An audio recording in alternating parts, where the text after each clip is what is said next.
Instead of collecting cars or houses or whatever, we try to collect unreached people groups, honestly. It's an addictive game, so like once you do one, you see the stories and like, oh my gosh, this is amazing, you try to do another one. It's a satisfaction that is much greater than anything that we can buy. It's eternal satisfaction. When we started our marriage, we were obviously both believers and knew that generosity was part of that. So we decided as we were starting our career, starting our office, we wanted to set a cap on our lifestyle. That we knew we were going to want to have a house and have a car and have all the things that are really important to live, but that we didn't want to search for extra, that we wanted to be content with what we needed. We just knew right from the beginning that we didn't want to use the office to keep getting more and better for ourselves, that we want our office to reflect the understanding of the need for the gospel in the world. So that's why we called the office Dentistry with a Mission. That's why we named all of the rooms different continents, because we never wanted it to be lost on us why we were doing it. Hey, how are we? You doing okay? Good, does it? High five. So when they say, hey, doc, we need you in Asia. Hey, we have a patient ready for you in Honduras. We have a patient ready for you in Kenya. It's mainly for me, so I don't forget. Because, running around busy, it's easy to forget how the rest of the world lives. 1 billion people live on less than $1 a day. Another billion live on less than $2 a day. There's about 3 billion people, I think, that are still considered unreached.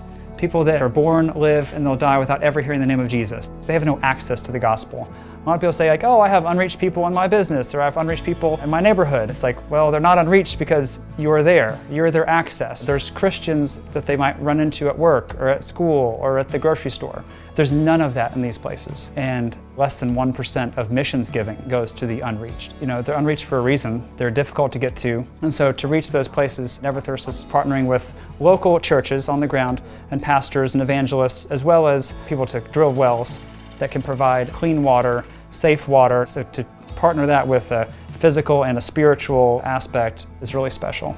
So we did a well in India, and we've been doing a bunch of wells ever since. We try to collect at least one in each country that Never Thirst works, kind of like a game. I tell the team members, the reason why we're here, it's not just to help kids, have the best dental experience possible. It's really more about hey, let's do what we do here excellently so we can share with others around the world. Let's find Psalm 67. Chapter 67. I found it. As soon as we started building wells, I started having kids. And to be completely honest, before I had them, I thought, oh yeah, because we had gone on mission trips with other organizations before I had them, and I thought, oh, well, I'll keep doing that once I have them, and that just hasn't been the reality for our family. But when we build the wells, we get reports with actual pictures of the actual people and numbers of what is happening. You have a very clear indication of what you did and what has happened. And then you can share that report with your family, your kids, your neighbors, people at your church. So the girls can see the reports and look through them and read the stories from the pastors and from the people. And they're like, how did they get water from this pond before? Versus now they have a hand pump, they can get clean water and it's in their village. The reporting is very well done. And honestly, Never Thirst is a standard I hold other organizations to.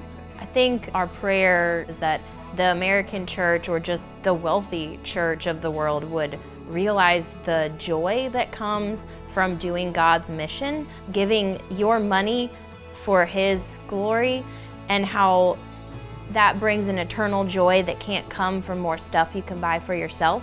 Yes, in this life it's easy to get caught up in all the things that you can buy, but when you're giving your money and being reminded of what it's being used for, yes, it does grow your faith in a real way. It takes a lot of effort to make money in business or whatever you do. Whether you're fixing teeth, it takes a lot of cavities to pay for a well. And so it's really nice to have a place you can give to and trust. And these places that Never Thirst is trying to get to, it's definitely stepping up in a whole nother level to really get the gospel with urgency to where it hasn't gone before. If you go in meeting a felt need, like not having water, and then tell them the gospel, someone in that people group is going to believe. But we have to be faithful with what we have and give them a chance to hear.